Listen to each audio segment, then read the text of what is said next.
ஒரு சிறிய பையன் தன் அப்பாவின் பால்ட் ஹெடை சாட்டைய போட்டான். அப்போதான் அவன் வாழ்க்கை முழுக்க மெயின் கோர்ஸ் ஃபார் டின்னர் ஆயிடுச்சு. அது எப்படி? முதலான மகன் தன் காதலியை வீட்டுக்கு அழைச்சான். நகரத்திற்கு வந்த உடனே அந்த பெண்ணுக்கு ஒரு ஃபவுல் ஸ்மெல், அசிங்கமான சூழல். நெய்பர்ஸ் எல்லாரும் அவளை விசித்திரமா பார்ப்பாங்க. ஆனா வீட்டுக்குள் போனதும் அதைவிட வர்ஸ்ட். வீடு பக்கா ஃபில்தி. அவளுக்கு கொஞ்சம் குமட்டினாலும் பொலைட்டா இருக்க தன்னை கட்டுப்படுத்தினாள். அவள் கொண்டு வந்த கேக்கை குழந்தைகள் பசிக்கே பிழைக்காத மாதிரி ஸ்வாம் பண்ணி சில வினாடிகளில் டிவவர் பண்ணிட்டாங்க.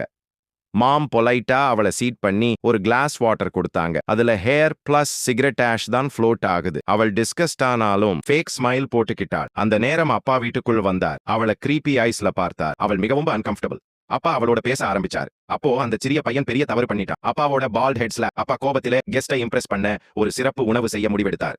பையனையும் அழைத்துக்கிட்டு போனார். சிறிது நேரத்தில் திரும்பி வந்தார். கையில ஃப்ரெஷ் மீட். விருந்து அறைக்கு எல்லோரும் வந்தாங்க, சாப்பிட ஆரம்பிச்சாங்க. ஆனா அந்த பெண் கவனித்தா, அந்த லிட்டில் பாய் காணாம போயிருப்பான். அவள் கேட்டாள், வயது குழந்தை எங்க உள்ளது?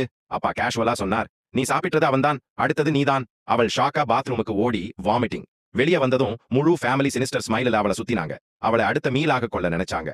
ஆனா அவர்கள் அறியாதது என்னன்னா, அந்த பொன் பிகர் சைக்கோ. அவள் எல்லாரையும் ப்ரூட்டலா ஃபினிஷ் பண்ணினாள். ஆனாலும் முகத்தில ஒரு பெரிய ஸ்மைல்.